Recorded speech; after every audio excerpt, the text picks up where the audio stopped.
Hallelujah. ಎಲ್ಲರಿಗೂ ಶುಭ ಮುಂಜಾನೆ ಪ್ರಿಯರೇ.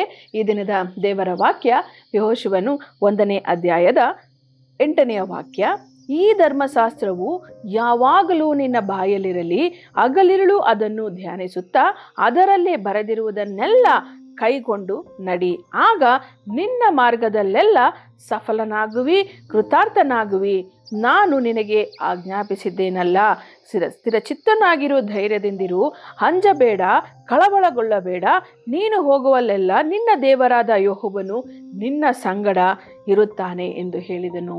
ಯೆಹೋಶುವನ ಜೊತೆಯಲ್ಲಿ ಇದ್ದಂತಹ ದೇವರು ನಮ್ಮೊಟ್ಟಿಗೂ ಕೂಡ ಇರುವಂಥವರಾಗಿದ್ದಾರೆ.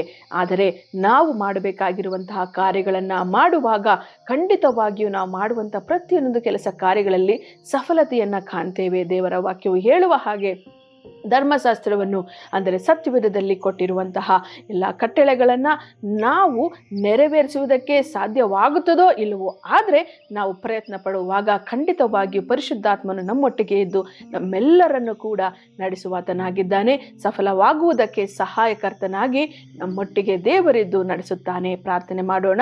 ಸ್ತೋತ್ರ ಕರ್ತನೆ, ಅಪ್ಪ, ನಿಮ್ಮ ವಾಕ್ಯವು ಹೇಳುವ ಹಾಗೆ ಪ್ರತಿದಿನವೂ ಕೂಡ ಕರ್ತನೆ ಸತ್ಯವೇದದ ವಾಕ್ಯಗಳನ್ನು ಕರ್ತನೆ ಓದಿದವರಾಗಿ ಕರ್ತನೆ ಅದನ್ನು ಬಿಟ್ಟು ಬಿಡದ ಹಾಗೆ ಅದನ್ನು ಕೈಗೊಂಡು ನಡೆಯುವಂತಹ ಕರ್ತನೆ ಮಕ್ಕಳಾಗಿ ನಮ್ಮೆಲ್ಲರನ್ನ ಮಾರ್ಪಡಿಸಿ ಈ ದಿನದಲ್ಲಿ ನಾವು ಮಾಡುವಂತಹ ಎಲ್ಲ ಕೆಲಸ ಕಾರ್ಯಗಳಲ್ಲಿ ಸಫಲತೆಯನ್ನು ಕಾಣುವಂತೆ ಯೇಸು ಕ್ರಿಸ್ತನ ನಾಮದಲ್ಲಿ ಪ್ರಾರ್ಥಿಸಿ ಬೇಡಿ ಹೊಂದಿದ್ದೇನೆ ಕರ್ತನೆ.